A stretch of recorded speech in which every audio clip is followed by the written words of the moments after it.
วัสดีค่ะทุกคนกลับมาอยู่กับโมนาเมซองนะคะคลิปนี้เสียงกระหึ่มนิดนึงเพราะว่าเราอยู่นอกสถานที่กันนะคลิปนี้นะคะเราจะมาเปิดเซกเมนต์ใหม่ของช่องเราก็คือ I wish I was นะคะเป็นเซกชันที่เราจะพามาดูแบบคนที่ทำอาชีพที่เราสนใจวันนี้นะคะเราจะพามาดูแบรนด์หนึ่งนะที่เราใส่อยู่แล้วนี่วันนี้ก็ใส่มานะคะเป็นแบรนด์ที่คิดว่าสาวๆหลายคนน่าจะชอบอยู่แล้วนะคะเดี๋ยววันนี้จะพามารู้จักเจ้าของแบรนด์แล้วก็คอนเซปต์ต่างๆของแบรนด์ว่าทำไมเขาถึงทำแบรนด์ได้ปังขายดีกันค่ะเดี๋ยวมาดูข้างในร้านกั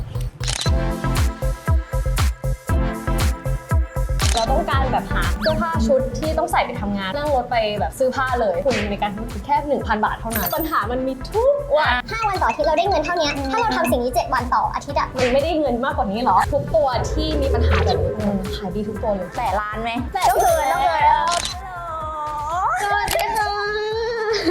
วันนี้นะคะเราพามารู้จักคุณจูนเจ้าของ Keeps Design นะคะสวัสดีค่ะจูนนะคะเป็น co-founder แบรนด์ Keeps แล้วก็ Maison Keeps ค่ะที่คุณมูลใส่บ่อยมากใช่ใส่บ่อยมากชอบจริงๆแล้วก็วันนี้เราพามาถ่ายกันที่โชว์รูมเลยเดี๋ยวให้คุณจูนพาไปดูรอบๆคร่าวๆนิดนึงเพราะว่าที่นี่จะบอกว่าของแน่นมากค่ะมีครบทุกรุ่นทุกแบบแล้วเดี๋ยววันนี้พาไปดูของใหม่ด้วยที่กำลังจะลอนช์นะคะอันนี้ก็จะเป็นแบบ knitwear basic wear mix กันนะคะเราไล่ตามแพนโทนสีเลยให้แบบเลือกได้ง่ายๆนะคะ best selling กับ new arrival ของเราค่ะอาจจะมีแค่บางรุ่นที่วางอยู่ตรงนี้เพราะว่าของยังไม่ได้เข้านะคะหรือว่าบางตัวก็จะอยู่ตามแบบหุ่นอะไรอย่างเงี้ยค่ะ summer somewhere ต้องค่ะที่พอ summer somewhere อยู่บนเสื้อตรงนี้เลย summer somewhere เหมือนมีรูปทรงใหม่ๆเยอะนะคอลเลกชันนี้แล้วก็มีอันนี้แอบดูมาน่ารักอันนี้คือแบบว่ากว่าจะทำมาได้คือนานมากเวอร์แบบว่าแก้หลายรอบมากเลยค่ะกว่าจะได้ตัวนี้แต่ว่าออกมาโอเคน่ารักแล้วก็แบบมี knitwear แบบใหม่ๆมาสีใหม่อะไรอย่างเงี้ยก็สำหรับ EP นี้คือเราอาจจะพามารู้จักแบรนด์Keepsให้มากขึ้นแล้วก็แบบเทคนิคการปั้นแบรนด์เพราะจริงๆหลายๆคนอาจจะขายของอยู่แล้วแต่ไม่รู้ความสำคัญของการแบบสร้างแบรนด์แล้วก็เฮ้ยกว่าแบรนด์จะมาถึงจุดนี้แบบมาได้ยังไงก็เดี๋ยวเราไปนั่งคุยกันดีกว่าค่ะตอนนี้เราก็มานั่งคุยกันแบบสบายๆนะคะเดี๋ยวให้คุณจูนแนะนำตัวอีกรอบหนึ่งสวัสดีนะคะชื่อจูนนะคะเป็น co-founder แบรนด์ Keeps ค่ะเป็นแบรนด์หนึ่งที่เราชอบส่วนตัวมากๆแล้วก็สนใจเกี่ยวกับเส้นทางการทำแบรนด์เพราะว่าไม่ใช่แค่เสื้อผ้าสวยอย่างเดียวแต่การทำแบรนดิ้งคือสตรองมากอยากให้คุณจูนพูดถึงแบบจุดเริ่มต้นหน่อยจริงๆคือแอบติดตามมาผ่าน TikTok อยู่แล้วเพราะว่าช่วงนี้เขาเป็นดาว TikTok อยู่นะคะต้องบอกก่อนว่าเราไม่ได้มีแบ็คกราวด์แฟชั่นดีไซน์เลยแล้วก็ไม่ได้คิดไม่ได้ฝันว่าวันหนึ่งจะมาทำแบรนด์ตัวเองแล้วก็ไม่ได้คิดว่าจะทำสิ่งนี้ฟูลไทม์ด้วยซ้ำอะไรเงี้ยมันเริ่มมาจากช่วงที่จูนอยู่ประมาณสักแบบปี 4กำลังเรียนจบเราต้องการแบบหาเสื้อผ้าชุดที่ต้องใส่ไปทำงานเพราะตอนนั้นกำลังทำงานสาย professional แต่งตัวจริงจังไปพบปะลูกค้าต่างๆนานายิ่งเราตัวเล็กเรายิ่งต้องใส่แต่งตัวพื้นฐานต้องแบบแต่งตัวจัดเต็มนิดนึงกว่าคนอื่นเพราะว่าเราแบบดูเด็กอะค่ะแล้วจูนก็เลยนึกถึง dress code ว่าต้องใส่อะไรให้มันดูจริงจังอะไรอย่างเงี้ยแต่ว่าก็ดูแบบสุภาพแต่ว่าด้วยความที่แบบเป็นคนชอบแต่งตัวคิดว่าน่าจะเป็นเสื้อแบบแขนยาวสีขาวกระโปรงยาวๆคลุมเข่าสีดำแล้วเราคิดภาพตัวเองว่าจะใส่ทุกวันแบบนี้ได้หรอมันแบบรู้สึกว่ามันไม่ใช่ตัวเร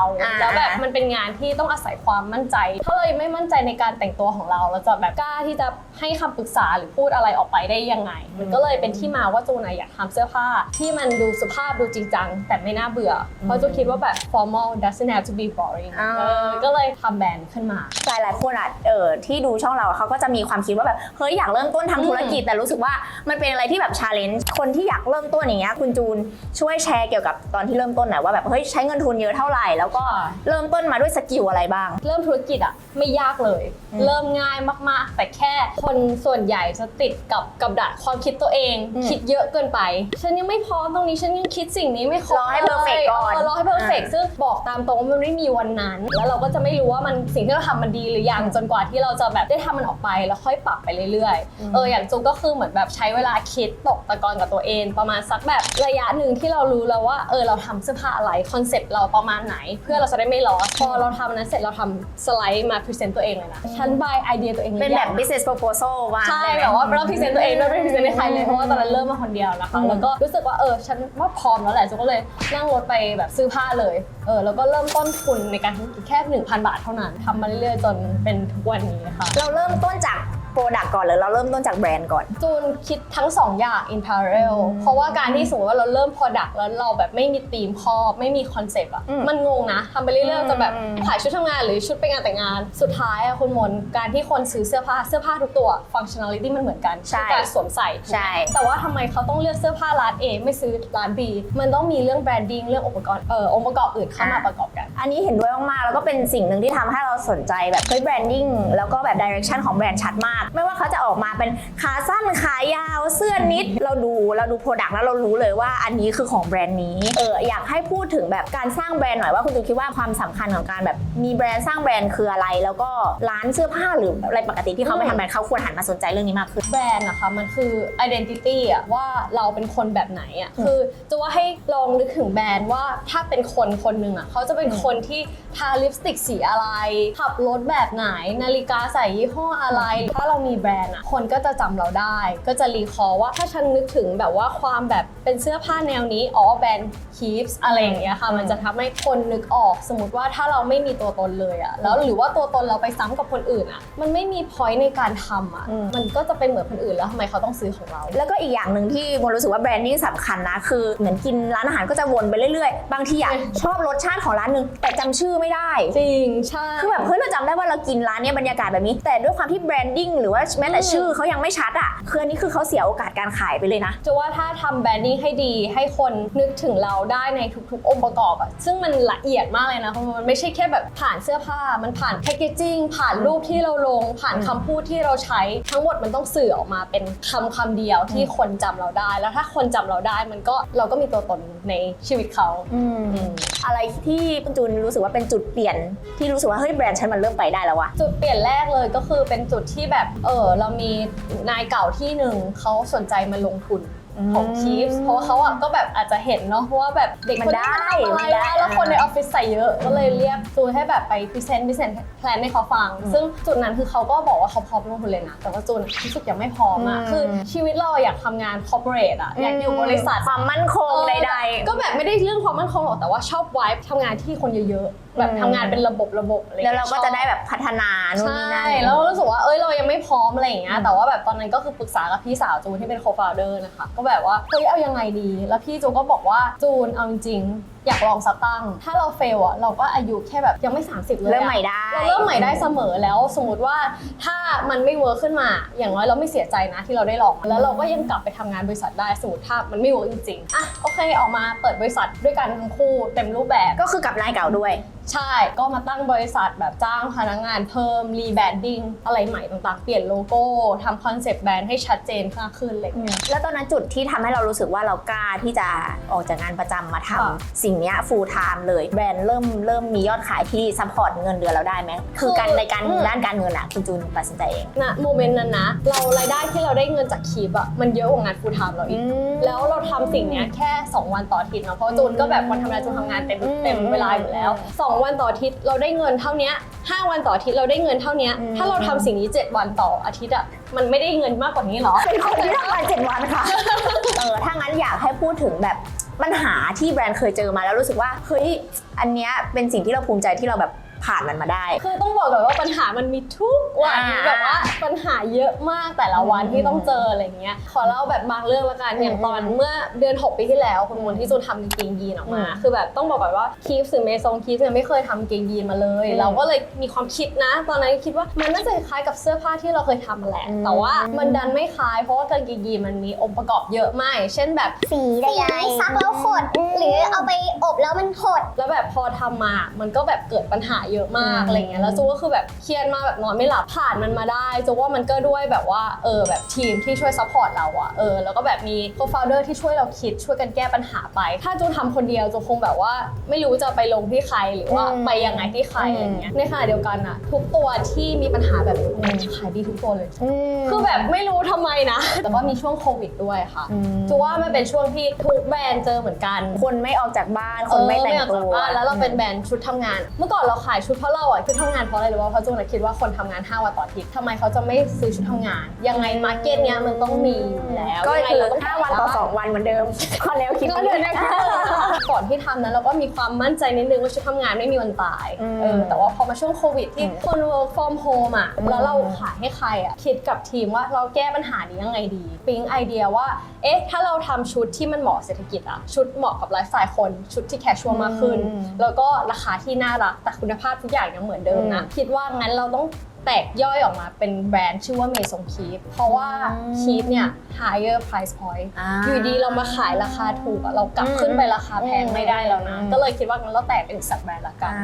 รู้สึกว่าเหมือนเมซองคีฟส์ก็แบบมีความเป็นใส่เป็นลาวช์แวร์นิดๆก็ได้กึ่งๆแบบใส่สบายใช่ก็แบบเป็นพวกนิดแวร์เบสิกแวร์เป็นชุดอะไรอย่างนี้ที่ใส่ง่ายค่ะช่วงโควิดทำให้เรายอดขายขึ้นแบบหลายเท่ามากอะคือยอดขายดีกว่าไม่มีโควิดด้วยซ้ำแล้วจะว่าทุกครั้งที่มันมีวิกฤตหรือมีปัญหาอะไรเงี้ยมันทำให้เราแบบกลับมานั่งคิดแล้วรีทิงอะว่าแบบสิ่งที่เราทำมันใช่หรอมันมีอะไรดีกว่านี้ไหมแล้วจะว่าถึงจุดหนึ่งที่ธุรกิจมันจะต้องเปลี่ยนหรือเราต้องปรับตัวเราต้องปรับอะแต่ในขณะเดียวกันเราก็ต้องมี identity ที่ยังคงบางอย่างไว้อยู่อย่าง Keeps เองก็คือยัง under concept variable empowerment อยู่มันไม่จำเป็นต้อง variable ที่ทำงานมันเป็นชุดอะไรก็ได้ที่ใส่แล้ว as long as คนมั่นใจไหนๆเราก็พูดถึงยอดขายกันแล้วอยากรู้แบบยอดขายที่แบบถล่มทลายที่สุดของ Keeps Design จริงๆเป็นเดือนนี้ตั้งแต่เปิดบริษัทมาคือแบบถล่มทลายมากจริงๆคือแบบว่าอยู่ดีมันก็มายังไงไม่รู้เหมือนกันแต่ล้านไหมต้องเกิน